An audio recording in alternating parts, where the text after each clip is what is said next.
Tonight I'll be teaching in Matthew again, and this is section 6 of Matthew as we've been working our way through it all this time. And I've titled this section, Jesus Pronounces Judgment Against Israel and Its Leaders, because here, as he's in Jerusalem right before his crucifixion, that is largely what he's doing. This is his last chance to sort of, flag for Israel what all is wrong with them these days in terms of their relationship with God and the things they do. So that's what Christ is doing at this time. And within section 6, we're currently studying what I've called the third portion of this section, which is here again in Matthew 22, and that picks up, let's see here, verse 15, and then through to the end of this chapter really is that third portion. And I've called this portion, The Insightful King Silences the Fools, because that's what we see.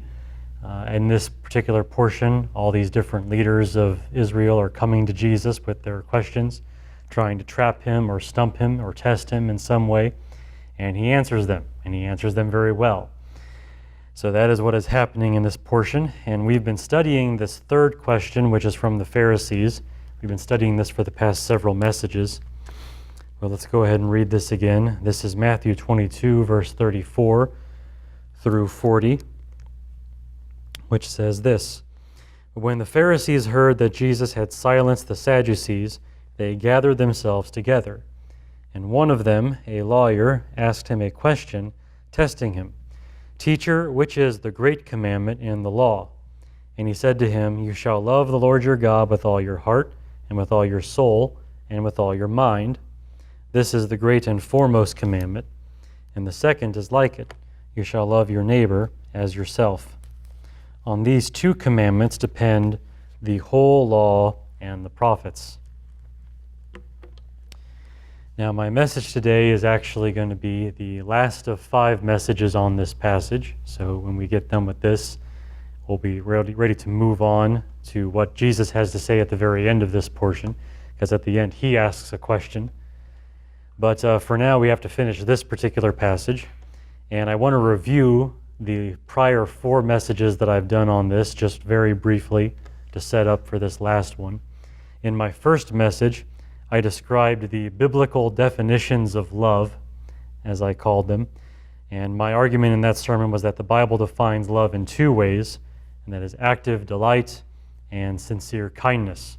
So as you do maybe a word study on love throughout Scripture, those are the 2 basic definitions that you find, and I wanted to bring those to bear on this portion of Scripture because he's talking about loving God and loving your neighbor as the summary and the support of the whole law. So certainly relevant to know what the word means. Then in my second message, I argued that in this passage, the answer of Jesus to the Pharisees exposes their ignorance of their own hatred of him. And I talked about that just to show you that this isn't just some sort of random teaching. The way he answers them on this occasion is very much pointed at them, the people asking this question, and trying to rebuke them in some way for their own sin that they're displaying at this moment. And then in my third message, I argued that Mark actually records the same event with different details because he has a different purpose. So I went over to Mark's gospel and showed you what he says at this time. And I argued that in Mark's version of the story, he has chosen to focus on the role of loving God and loving your neighbor as the law for the coming kingdom. So the focus is a bit different than what Matthew is doing, but it is the same event, and we just have to sort out the details that they each record and figure out what they're doing. And then finally, in my most recent message, the 4th message, I discussed the greatest commandment in detail, which I summarize as loving God completely, because that I think is the idea of loving God with all of your heart, all of your soul, and then all of your mind and all of your strength, as Mark and Luke throw in there as they record Jesus' quotation of this commandment. So we talked about that last time and tried to get a good, not a comprehensive discussion of what it means to love God, but at least a starter discussion that you can take with you for the rest of your life as you try to live out the greatest commandment. So that's what we've done so far. Now that brings me to today's sermon, which is dedicated to the second greatest commandment, as Jesus identifies it. He was not asked for the second greatest commandment, but he gave it anyway. And my own study of this commandment took me in a rather unexpected direction as I was just setting out to study this and find something to say about it that would help you learn to love your neighbor as yourself. I found myself just writing down some things that I didn't expect. In this passage, Jesus teaches that the second greatest commandment is to love your neighbor as yourself, which is very much an obvious thing right there on the surface. What was so unexpected to me is that I found myself talking more about loving your enemy than loving your neighbor. And honestly, if I were to do a separate sermon on the topic of loving your enemy, I would end up borrowing quite a lot from this particular message as well, because unexpectedly, again, I didn't expect this to happen, those two concepts drew very, very close together as I was studying this idea of loving your neighbor as yourself. So it might seem out of place, but I think as I go through this, you'll see why they have drawn so closely together in this sermon. So my title for today's message is Loving the Unlovely, because what I discovered is that as the Bible thinks about loving your neighbor, it's calling you to love someone that is perhaps not very lovable. So loving the unlovely is my summary phrase and title for this sermon.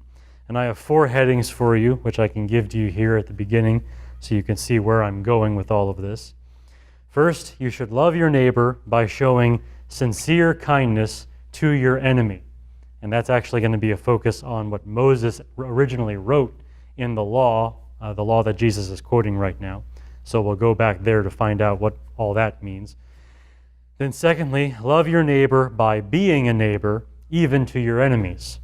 And for that, we're going to go to the parable of the Good Samaritan, which is Jesus' longest commentary on what it means to love your neighbor as yourself. And then thirdly, love your neighbor by grieving for your enemies. And there we're going to look at what Jesus does when he draws near to Jerusalem, or when he talks about Jerusalem, rather, and just his attitude toward this city that is very much full of his enemies, and how you can love your neighbor the way he does there. And then finally, the last point for tonight, love your neighbor by strengthening your love for God. So we're going to tie the second greatest commandment back to the first greatest commandment that Jesus has already mentioned. Now today, I hope you will see that this commandment has a somewhat different tone than what many people suppose. Loving your neighbor is very often considered a somewhat flowery idea, very positive and upbeat. It's the kind of scripture that has died the death of embroidery, if you want to look at it that way. This is the kind of passage you hang on the wall of your kitchen maybe, some kind of finely stitched decoration, all beautiful, love thy neighbor, flowers around it or whatever it is people do. I don't do that sort of thing. I have one scripture hanging on my wall because someone gave it to me. I don't do that kind of thing, but a lot of people do. And this is the kind of scripture that people like to hang on their wall because it sounds nice. In a lot of ways, the second greatest commandment has been commandeered by that kind of respectable social religion that has this idea that the purpose of Jesus and his ministry was to make us all good citizens and be nice to each other and things like that. So really, this idea of loving your neighbor has very often been taken into all of that, and I think robbed of a lot of its power. I think rather, after studying all of this for a while, that loving your neighbor presupposes the chaos of sin next door, as you think about what it actually means to love your neighbor, and it reflects the effort of God's people to remain pure from that kind of chaos and be very different in the midst of that kind of world. So as it happens, this commandment is not really meant for embroideries and things like that, but more like for battlefields and for conflicts. This is the kind of scripture you need to remember in those situations. And I think you'll see that as I go through all that I have to say about it. So let's go ahead and begin with my first heading, which will take us all the way back to Leviticus, so you can be turning there if you want to. And some of you kids have actually been reading in Leviticus as of late, not most recently, but recently enough. So maybe you will have encountered this passage as you've been doing your own Bible reading. But my first heading again is you should love your neighbor by showing sincere kindness to your enemy, which again is somewhat out of place in terms of what you might think I would say, but I think it comes out of what Moses writes as he first gives this commandment. Now, the idea of sincere kindness should be familiar to you by now because it's been one of my biblical definitions of love that I gave you. I actually said that when the Bible talks about the love we should have for others, it primarily means a sincere kindness rather than an act of delight, because that's not always possible when dealing with some people. And that's what we're going to find out here as we talk about loving your neighbor, because again, it draws very close to this concept of loving your enemy. So let's go there. Let's go to the original form of this commandment as given by Moses. This is in Leviticus chapter 19. And chapter 19, verses 17 through 18 is the full passage that Moses gave. And in there, we're going to see the second greatest commandment. Leviticus 19, verses 17 through 18. In the original form of this commandment, Moses commanded the Hebrews to love their hostile neighbors, or maybe their aggravating neighbors, or whatever sort of term you want to throw in there. Let's read what he says. He says, "You shall not hate your fellow countrymen in your heart. You may surely reprove your neighbor, but you shall not incur sin because of him. You shall not take vengeance, nor bear any grudge against the sons of your people, but you shall love your neighbor as yourself. I am the Lord." So that is the commandment from God that we have as recorded by Moses. And as you can see there, not only does Moses command the Hebrews to love their neighbors, but he also forbids them to hate their neighbors, to hold a grudge against them, and to seek vengeance against them. So that one command about, loving your neighbor comes with 3 prohibitions against all this bad stuff you might be doing toward your neighbor at the same time. So the question is, why would Moses balance the command, or not really balance, but weigh down that command to love your neighbor with all of these prohibitions against hatred, resentment, and vengeance? Why would he throw all of that together into one commandment and put it all together? Well, the answer is, it seems to me, that Moses is not thinking of a good neighbor, but a bad neighbor. That as he gives this commandment, he is thinking of the neighbor you wish you didn't have.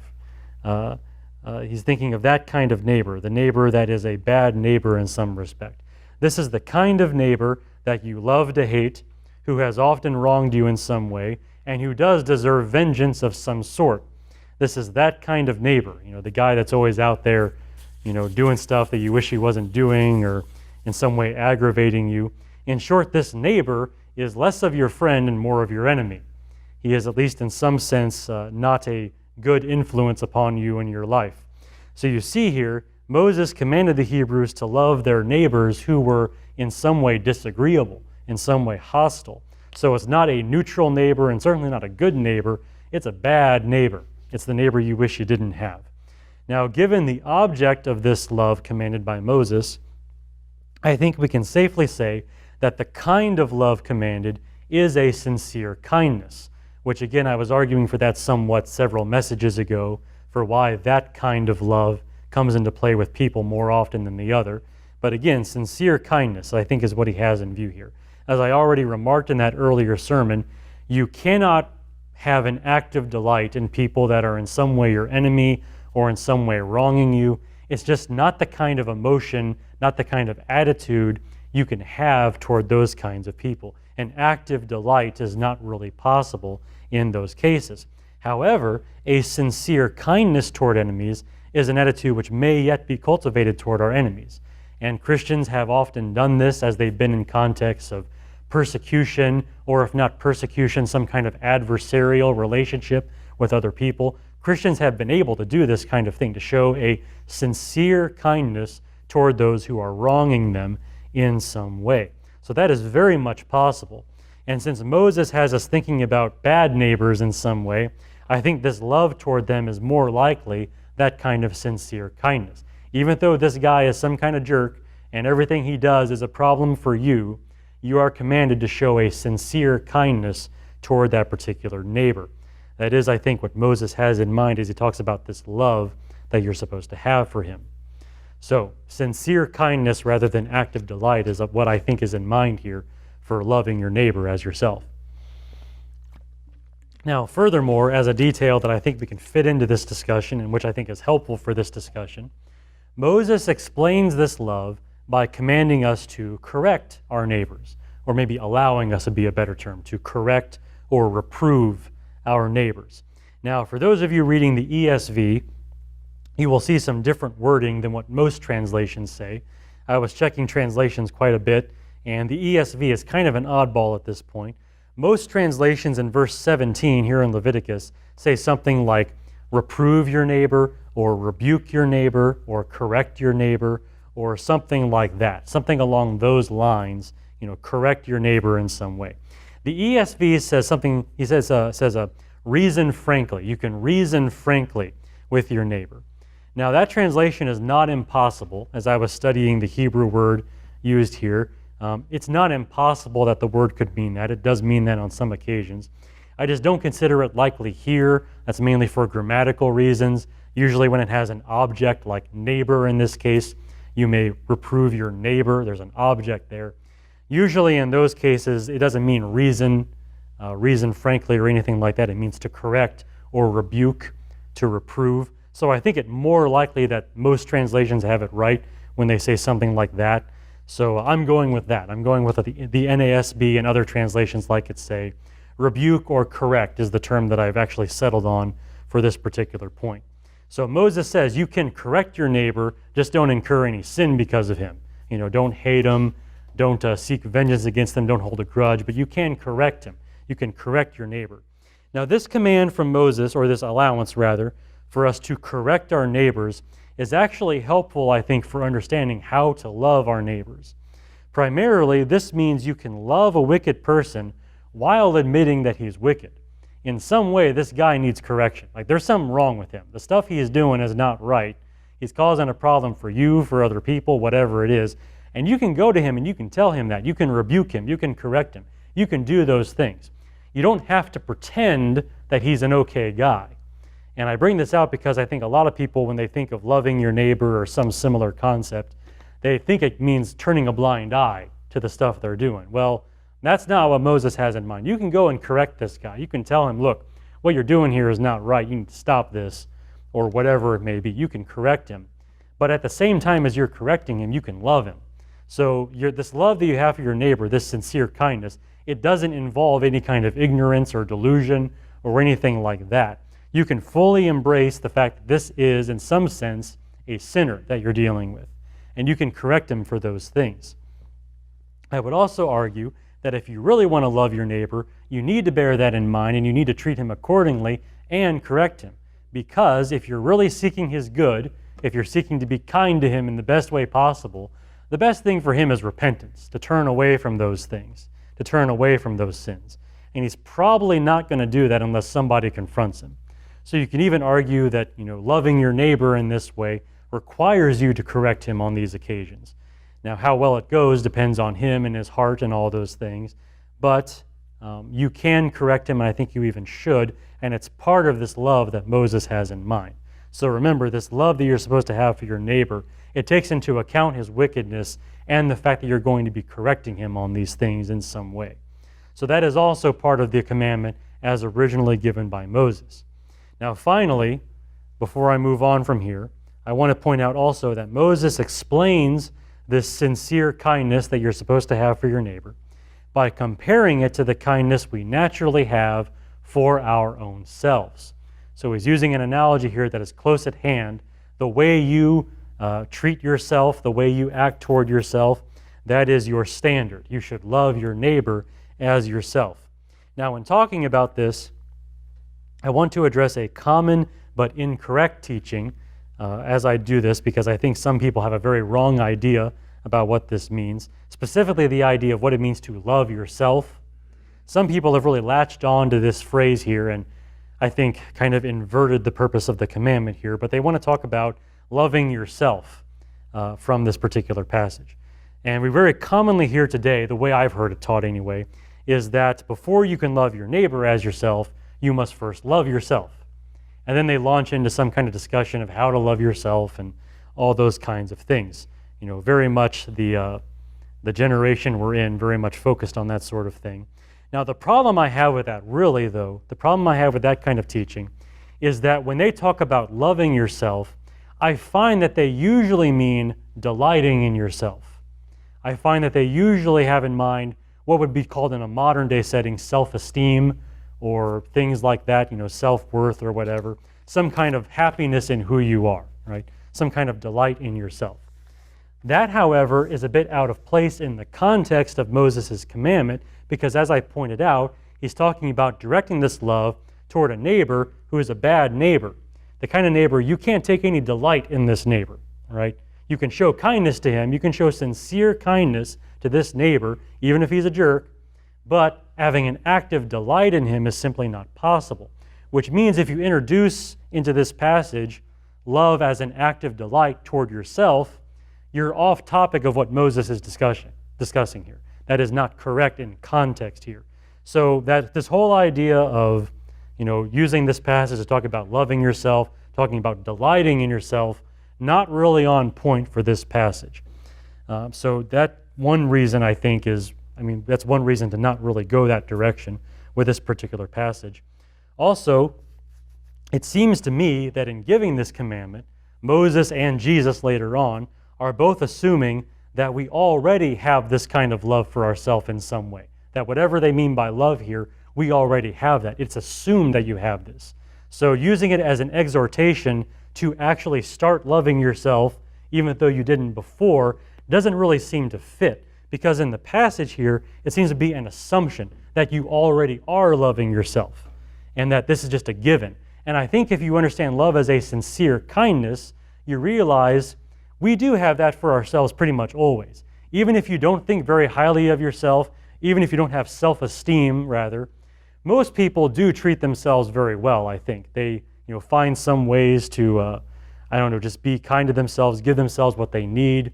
Most people, I guess there are maybe some cases you could point to of what might be called mental illness or things like that where people have gone way off there. But most people try to find ways to be good to themselves. They really do that very often. So I think really Jesus and Moses are going along those lines, this assumption that people do that already. They already love themselves in some way. And I think that kind of love that they have in mind is a sincere kindness. And he's saying, look, the kindness you show to yourself, the way you treat yourself kindly, show that to your neighbor. Even if he's one of these bad neighbors out there, even if you're tempted to hate him or hold a grudge against him, show that kind of sincere kindness to him. In any event, I just want to get that out of the way here. We're not talking about having a delight in yourself and then applying that to your neighbor. I think in context, we're talking about having a sincere kindness toward your neighbor based on the kind of kindness that you show to yourself. So love your neighbor as yourself, I think, means that. I just wanted to make that comment to clear up the kind of common self-esteem teaching that we often hear, and then also make sure that in context here, we're appreciating what Moses is doing in this commandment. So all of that to say, even though that was kind of a rabbit trail, all that to say, we see here in this commandment that you're supposed to love your neighbor as yourself, and what he means by that is probably showing a sincere kindness to a neighbor that is more of your enemy than your friend, someone that is in some sense aggravating to you or hostile to you in some way. That, I think, is the original commandment given by Moses, and that forms the background of what Jesus says later on there in Jerusalem.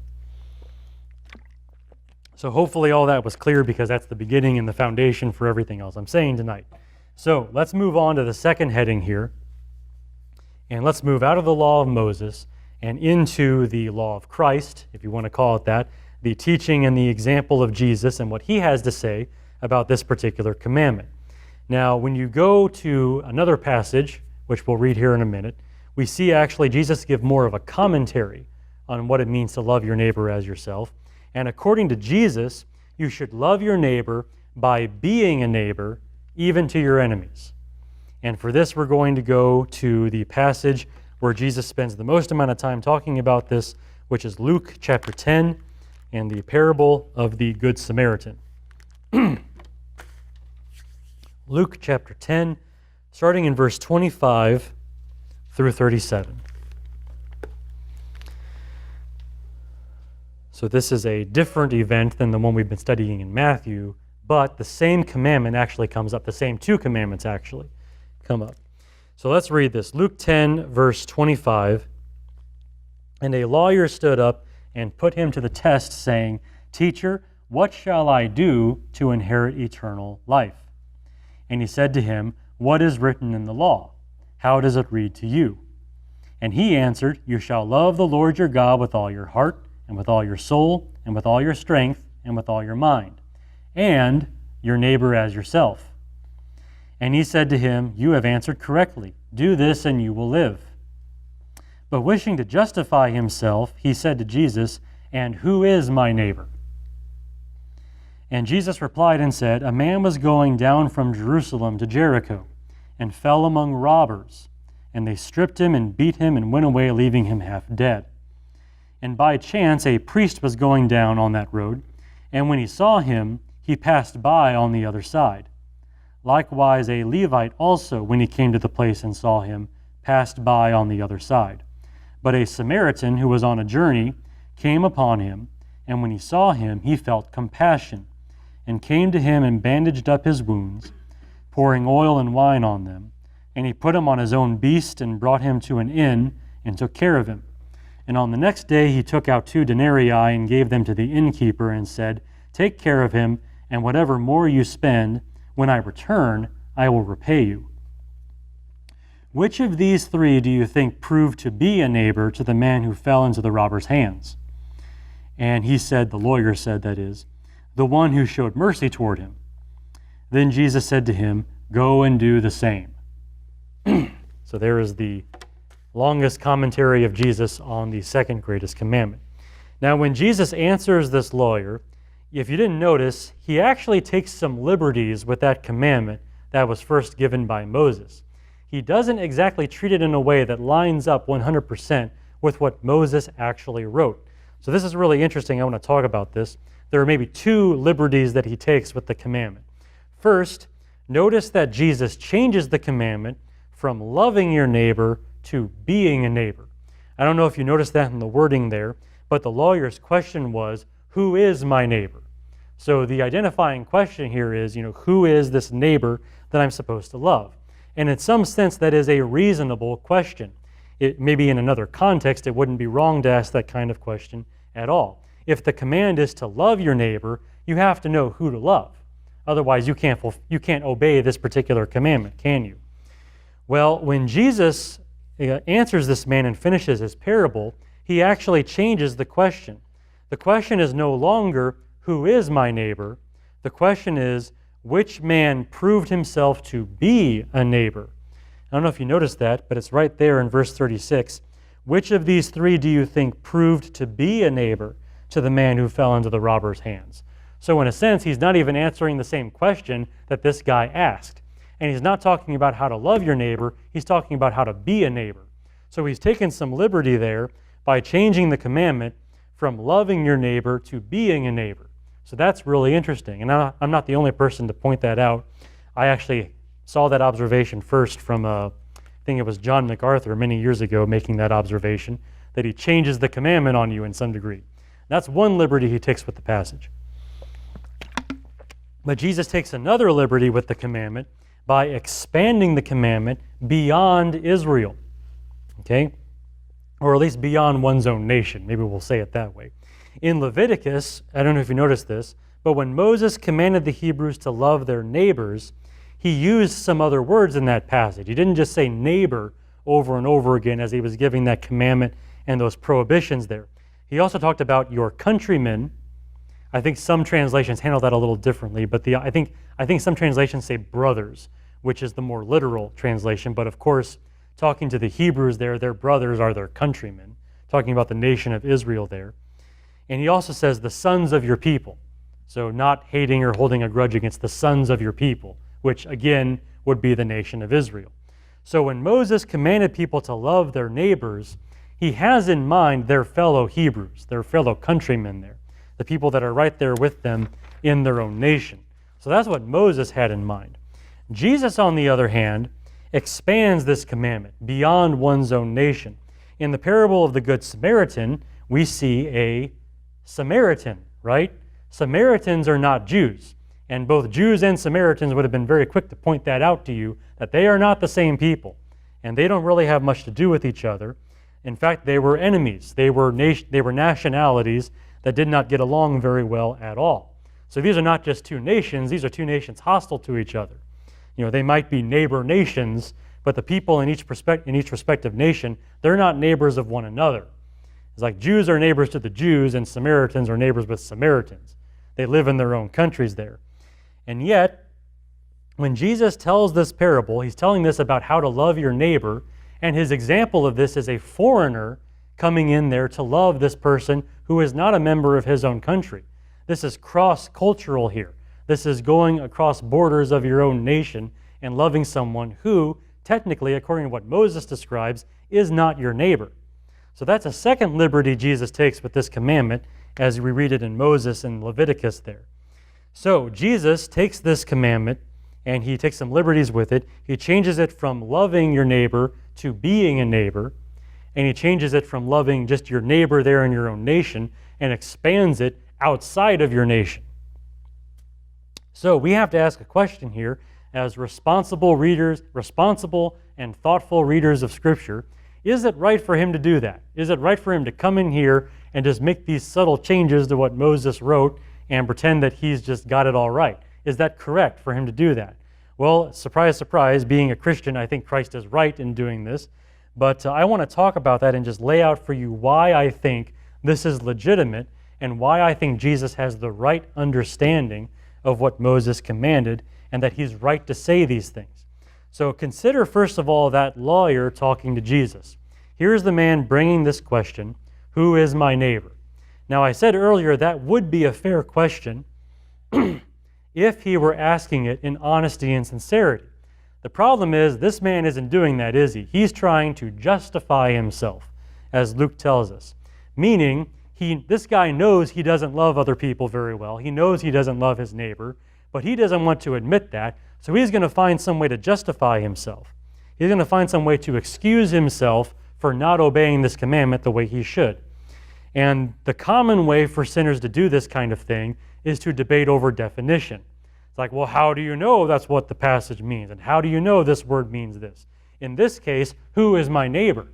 Unless you can prove to me that these people that I've wronged over here are my neighbors, I'm guiltless. Unless you can prove that these people are my neighbors and I should be loving them. That's his attitude with all of this. Now the thing is, that attitude is not consistent with what Moses commanded. When you go back there and you read his commandment, his idea is not to limit love to some group of people of whom you approve. The idea Moses had was actually to expand your love to people who would not otherwise deserve it. Yeah, your neighbor is a jerk. You have right to hate him. You have right to take vengeance against him. You have right to bear a grudge against him. You have all those rights, but don't do those things. Love your neighbor as yourself. As Moses gives that commandment, he's not trying to limit your love. He's trying to get you to extend your love to other people whom you would otherwise not love. So Moses' original intention there is not limitation, but expansion. He wants you to expand your love. Therefore, in the parable of the Good Samaritan, when Jesus comes along and tells this parable, and he takes those liberties with this commandment, he's actually on point with what Moses is actually trying to convey there. Moses is not trying to limit your love like this lawyer is trying to do. He's trying to get you to extend your love to other people. So when Jesus talks about these things, he gets past the idea of loving your neighbor. He talks about being a neighbor. Find a way to be a neighbor. Those people out there, are they your neighbors or not? It doesn't matter. Find a way to be a neighbor to them. Expand your love. Send it out further than you normally would. Are these people in this other nation my neighbors? It doesn't matter. Love them anyway. The purpose of Moses' commandment was to get you to love more people than you otherwise would love. So go find ways to do that. Find a way to be a neighbor. If you have to cross a border, if you have to break cultural standards to do that, do that. This is what the command means. That is what Moses intended for you to do. He intended you to find some other ways to love people whom you would not otherwise love. And that's what the parable of the Good Samaritan is about. Jesus is 100% correct in his understanding of the law of Moses on this point. And of course, all of that is very meaningful for us as well as we think about how to love our neighbors as yourself. Don't ask questions about who your neighbor really is. Don't try to limit your love. Find ways to be a neighbor to more and more people. And if they're on the wrong side of some line that your culture has drawn for you, disregard that line and cross that line and find a way to love those people anyway. It's very much the point of the Good Samaritan parable, and I think arguably grows out of what Moses wrote originally. So it all hangs together as a way to love your neighbor as yourself. Love your neighbor by being a neighbor, even to your enemies. Okay, let's go on to our third heading. Love your neighbor by grieving for your enemies. This is my third heading here. Now, as we think about loving people, and even loving God, we must prepare ourselves for the times when our love leads to sorrow. This is something that I've not really mentioned up until this point in the series, which is kind of an oversight, because I think it's a big component of love. So I do want to talk about it here with some detail, and back up really even to our love for God and how this works. In a world where things have been broken, where all things have been broken to some degree, love must turn to grief at some time or other. If you love anything, I think you're going to find yourself grieving on account of that love that you have. And I think this is true whether that love is an active delight in something or sincere kindness. Whichever kind of love we're talking about here, I think it will turn to sorrow at some point given the circumstances. This is just what happens whenever this active delight you have is somehow thwarted and your delight cannot be active. You're somehow cut off from this thing that delights you. Or whenever you sincerely want to be kind to somebody, but something happens to where you can't. Or maybe your kindness is blunted in some way and not effectual. Because of your sincerity, you're going to feel sorrow at those times. These different kinds of love, whichever kind we're talking about, turns to sorrow in some way in this world where everything is broken in some way. Think first of all of your love for God, which I've described as an active delight primarily. I've said that you can't really show kindness to God in any meaningful sense of the term, but you can actively delight in the Lord. You can have such a joy in the Lord that it compels you to action. But the relationship between God and man is a complicated one, isn't it? We have the crucifixion and resurrection of Christ to show us that, how complicated this relationship is. And sometimes we go through these seasons when our delight in God seems stifled, when somehow the love that we have for the Lord is in a sense curtailed or darkened in some way. Just very briefly, I want to read this passage, and we don't want to turn there necessarily, but Psalm 42, just to give you an example of this, a very familiar psalm, Psalm 42, verses 1 through 5. As the deer pants for the water brooks, so my soul pants for you, O God. My soul thirsts for God, for the living God. When shall I come and appear before God? My tears have been my food day and night, while they say to me all day long, where is your God? These things I remember, and I pour out my soul within me. For I used to go along with the crowd and lead them in procession to the house of God, with the voice of joy and thanksgiving, a multitude keeping festival. Why are you in despair, O my soul, and why have you become disturbed within me? Hope in God, for I shall again praise him for the help of his presence. Now, I read that to you just to show you an example of what I'm talking about with love turning to sorrow, even our love for God. Here is a man, no doubt that he loves the Lord. I mean, it's obvious in the way he talks about it. But the form his love takes right now is sorrow. For some reason, he cannot act on this delight that he has in the Lord by appearing before the Lord, whatever exactly he means by these things he is describing. He senses some kind of separation between himself and God. And because he loves God, there's sorrow there because he wants to appear before God. He wants to have this closeness with the Lord that he has felt at times in the past, but he can't have it at this time anyway, at this particular season of his life. So there's an example of love turning to sorrow in some way, thinking there especially of our love for God. Now, it's also that way with love for people. And even when we're talking about sincere kindness toward other people, that too can lead to sorrow. And I think the greatest example of this, again, is Christ himself. I think he models this for us in terms of this sincere kindness toward people turning to sorrow at some times. For example, Lazarus. What is the shortest verse in the Bible? The first verse you ever memorized. Jesus wept, right? What is the context for that? Well, here's Lazarus. He's dying. Jesus knows he's dying. Now, Jesus has plans to do something greater than just going and healing him, but that requires Lazarus to die, right? He's got to die before Jesus can raise him from the dead. So Lazarus dies. Jesus goes there to the tomb. Everyone's crying. Jesus cries as well. Well, why is he so sad? I mean, he's about to raise Lazarus from the dead, isn't he? What's the big worry here? Well, this is a man that Jesus loved. I mean, Lazarus was by all accounts that we have of him, a faithful and sincere follower of the Lord. He loved Mary and Martha as well, the sisters of Lazarus. He loved this family. And some part of him wanted to show kindness just by healing Lazarus right there. He even says at some point that he was glad he wasn't there before the death of Lazarus, because if he was there, he would have healed him right then and there. He had to stay away in order for Lazarus to die so he could do this greater miracle. And after it was done, nobody regretted it. Jesus didn't regret it. But before he could show that kind of kindness, he had to go through this sorrow in which he had to restrain himself and not heal him and not show kindness by healing his friend.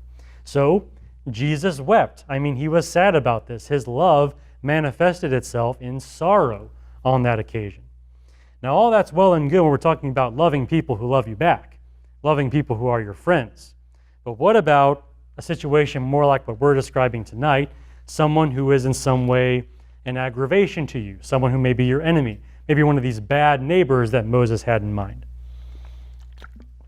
Well, if we again follow the example of Christ, our love for these kinds of people, for these kinds of neighbors, should be such, it should be so sincere that it too manifests itself in sorrow from time to time. As always, Christ is our example in these things, and I want to read two passages for you. Both of these about his attitude toward Jerusalem, the city where he was going to be brutally murdered on false charges, unjustly. What is his attitude toward this city? Well, first of all, Jesus wept over the city of Jerusalem. So he doesn't just shed tears over his friends who have died. He sheds tears over his enemies who are going to make him die.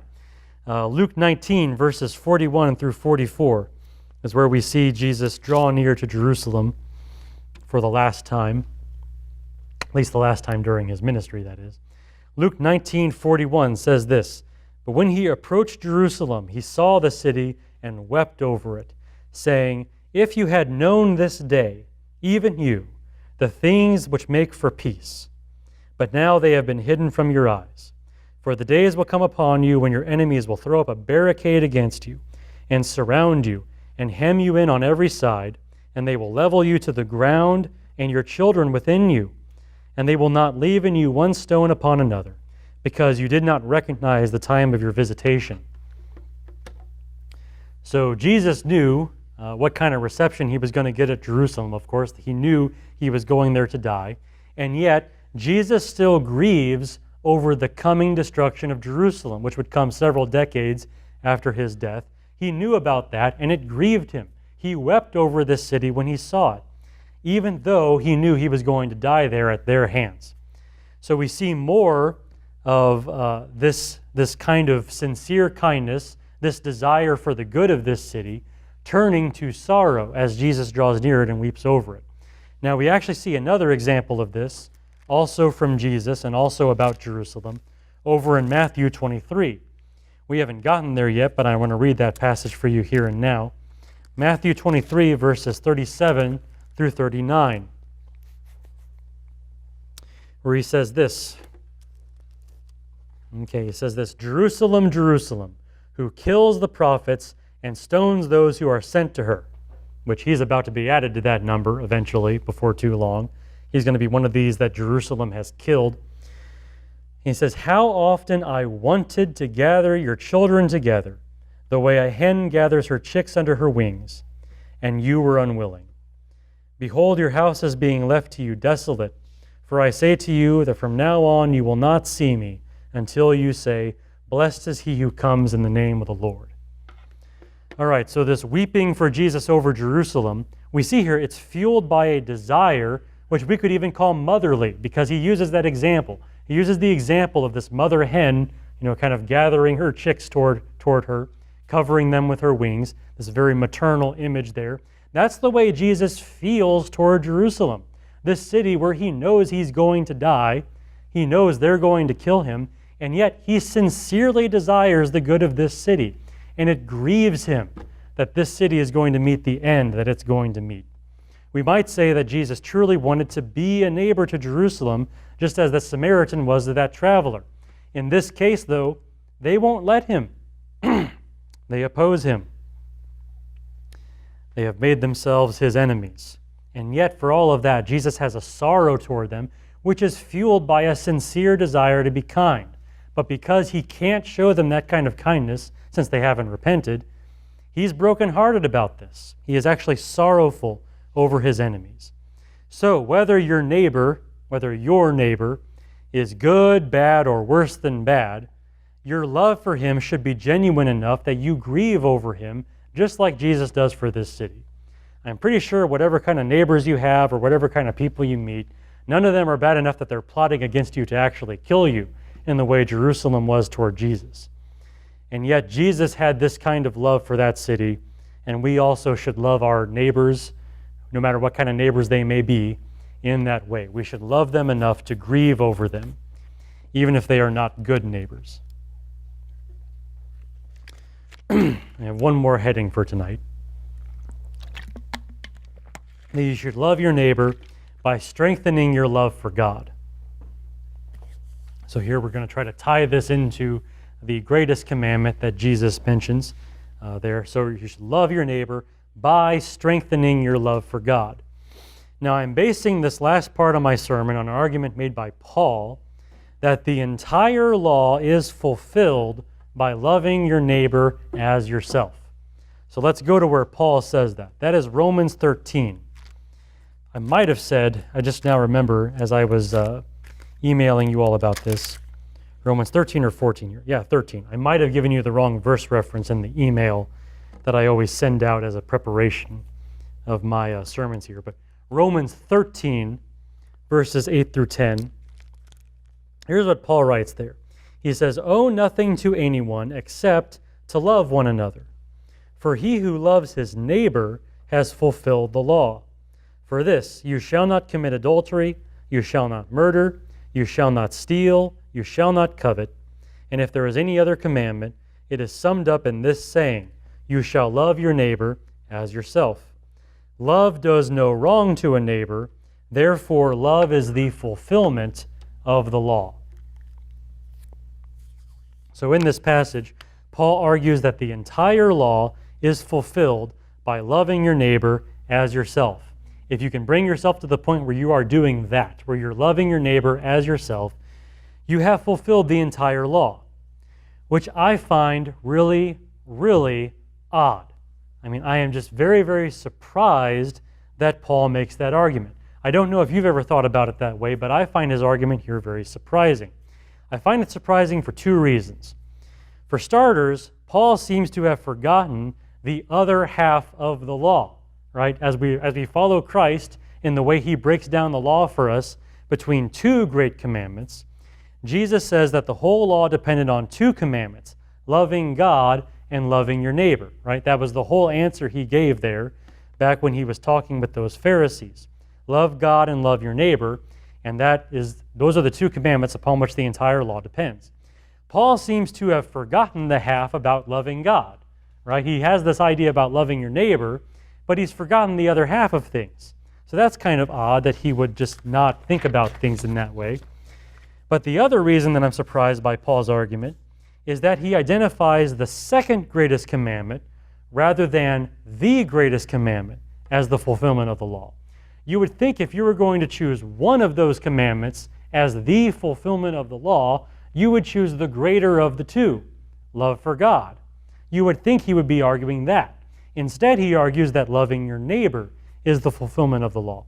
Not only has he seemingly forgotten half of the law, he forgot the greater half and is focusing on the lesser half. So this argument from Paul here, very strange, has puzzled me for a very long time, and I think only now did I really try to come together and try to make some sense of it. And I do think there is some sense to it here, so I'm going to try to suggest to you what I think Paul might have in mind. Paul's argument makes sense when we remember the cause and effect between loving God and loving other people. So there's a cause and effect relationship between loving God and loving other people. And I think if you remember that, what Paul says here makes a bit more sense. I think we know from experience that once you begin to love God, it becomes much easier to love other people.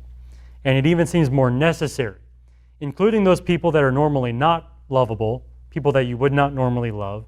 Once you start to develop a love for God, it becomes a lot easier to love those other people, even the ones that you wouldn't normally love. I think that's how it just plays out in the experience of Christians. I think if we all sat down together and were talking about that, we would have examples from our own lives. We could probably quote examples from other people's lives if we really wanted to. I think it's a part of Christian experience that that is true. In this way, therefore, our love for God becomes the cause of our love for others. And our love for others is simply the effect of loving God. Perhaps before you had any love for God, you went through your life very naturally, holding other people in spite, especially those who were aggravating to you in some way, or those who were opposed to you in some way. But once you started to love the Lord, that started to change, right? And in that sense, your love for God became the cause of your love for other people. And knowing that, we could say that loving your neighbor contains within it our love for God, which is the thing that causes us to love our neighbors. So just looking at these things as they relate to each other, if you see a person who is actually loving his neighbor as himself, and you see that happening, and then you look a little closer, you're going to see that what's driving that man's love for his neighbor is actually a love for the Lord. I think that is how it plays out in Christian experience anyway. So seeing that there, we get this cause and effect relationship, which means that Paul hasn't really forgotten the first greatest commandment. I have spoken about it that way, but I don't think that's actually the case. Nor does Paul prefer the second commandment to the first. I don't think he actually has his hierarchy backwards. I don't think that's the case at all. I think Paul has simply rightly understood that if you have this love for God, that's going to lead to a love for your neighbor, which means you can talk about that second greatest commandment and have included within it a love for God presupposed. And that, in case you think that's weird, I think that explains another detail of this passage. I have put someone to sleep. How about that? Disgraceful for me to put people to sleep like that with how boring I am. Okay, but anyway, I think there's another feature of this passage that is explained by what I'm saying right now, and that is Paul's use of the word fulfill. He doesn't say that the person that loves his neighbor has obeyed the law. He says the person that loves his neighbor has fulfilled the law, which is an interesting choice of words there. You normally think of obeying laws, right? You don't think of fulfilling them. You fulfill prophecies. You don't fulfill laws. I mean, how does that work? Why does Paul use that particular term here for this? Fulfilling the law. Well, the word fulfillment brings with it this idea of completion. The idea that there was something about that commandment that was not really there. It wasn't all there, but here and now, as he talks about these things, loving your neighbor as yourself, somehow this brings the law to its completion, to its goal. Whatever was lacking in the actual giving of the law has been fulfilled now in the actual keeping of it, in loving your neighbor as yourself in this way. Somehow loving your neighbor allows you to bring the law to completion, to its goal. Now, if loving your neighbor is the end point of this, if it is the goal in mind, that raises the question, what is the beginning? If you're talking about this process of bringing the law to fulfillment, where does that start? Where do you begin that? Well, I've argued that it begins with loving the Lord. That once you love the Lord, that begins to work itself out in your life to the point where you now start to love your neighbor as yourself. So the law rightly begins, I think, with the greatest commandment. And you might say that, well, if you're going to keep the law, you got to start with loving God, right? Okay, fine, but where does that lead? If you actually get that kind of love for God, it's going to lead to you loving your neighbor as well, which means there's this process here of fulfillment. I've called it cause and effect, but it's also fulfillment, where you start with one, you start with the greatest commandment, which then enables you to fulfill the law in its entirety by keeping the other half of the law, by loving your neighbor as yourself. That is at least how I have come to think of it, and I suggest that to you for what Paul has in mind when he talks about fulfilling the law by keeping the second greatest commandment. He assumes the beginning point, which is loving God. That is why I think Paul speaks about this the way he does. So that's my suggestion to you for what Paul might have in mind. But all that brings me to my actual point for this last phase of the sermon here, and that is you need to love your neighbor by strengthening your love for God. The key to loving your neighbor as yourself begins with cultivating your own love for the Lord. If all that I have said is true, and love for our neighbor fulfills the law because it is the effect of loving God, then loving our neighbor will become easier as our love for God becomes stronger. If you start off really focusing on developing that love for the Lord, you will eventually find yourself all the more easily loving your neighbor as yourself. Now, I've woven a kind of complicated theory around Paul's argument here in Romans 13, but in my defense, Paul's argument's not easy in this particular passage. And I know my argument is complicated here, but I think this far out, the theory still holds true in terms of practice.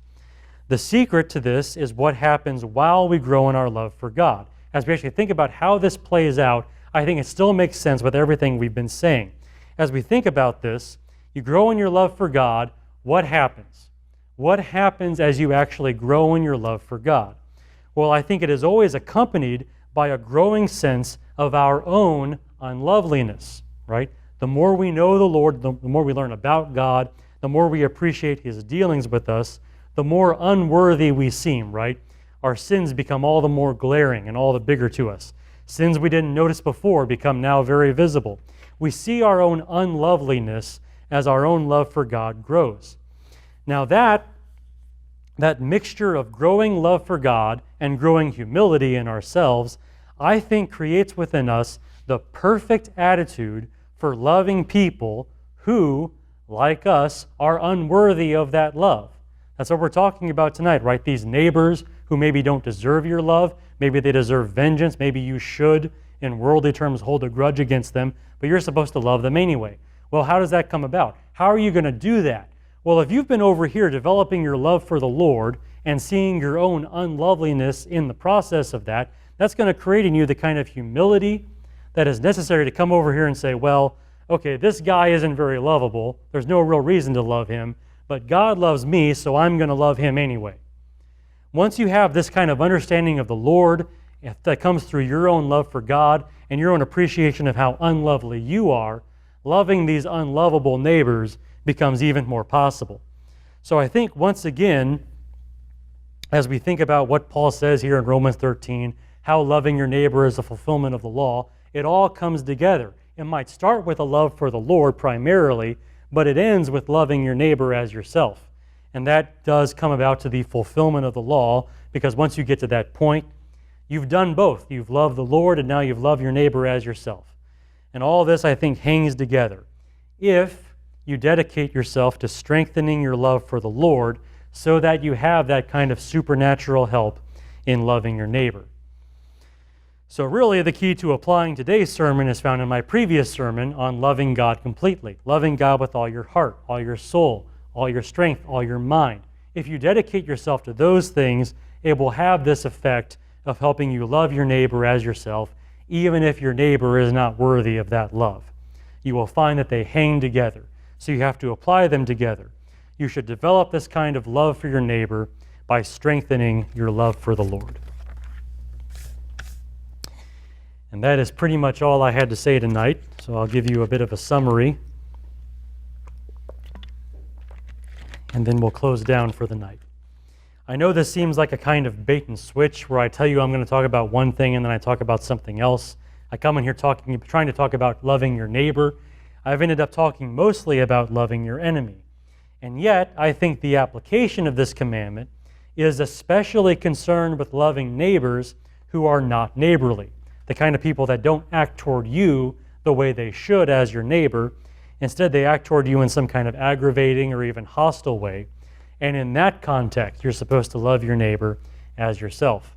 So the second greatest commandment really is a command about loving the unlovely, just as I have titled this sermon. This is the kind of scripture that you recite to yourself through gritted teeth as you remind yourself how you're supposed to act and how you're supposed to feel toward these people that don't really deserve your love, but you're going to love them anyway. This is that kind of scripture that you recite to yourself to remind you what you ought to do in these kinds of cases. And I presented this to you in 4 ways to just demonstrate all of this to you. First of all, I said you should love your neighbor by showing sincere kindness to your enemy. And for this, I went back to Moses' original commandment, and I demonstrated for you that in that commandment, it has that idea within it of loving your enemy, or at least people that are in some sense an aggravation to you. And then secondly, I said you should love your neighbor by being a neighbor, even to your enemies. And I got all of this from the parable of the Good Samaritan. We talked about the liberties Christ took with the commandment and the way he applied it there, but how all of that was sound and in keeping with what Moses had in mind. And thirdly, I said you should love your neighbor by grieving for your enemies. And for that, I gave you Jesus as our example in his attitude toward Jerusalem and the sorrow he felt there out of love for that city. And then finally, I said you should love your neighbor by strengthening your love for God. And this is how we fulfill the law, as Paul describes it over there in Romans 13. So that brings me to the end of this sermon, and also brings me to the end of this series on the 2 greatest commandments, as taught by Jesus in Matthew 22. So we finally come to the end of that passage there. So next time when I teach, well, actually next time it'll be Christmas Sunday, the Sunday before Christmas, and I have a special sermon planned for that. But when I teach after that time, we'll finish off this 3rd portion of Matthew section 6 with the question that Jesus asks them after they're done asking him all of their questions and what he says there. And we'll see the insightful king silence the fools for the last time, really, as we come to that passage. So that is all I had to say tonight. Are there questions or comments about what I've shared here? Anything that anyone has to say at all? Okay. Yeah.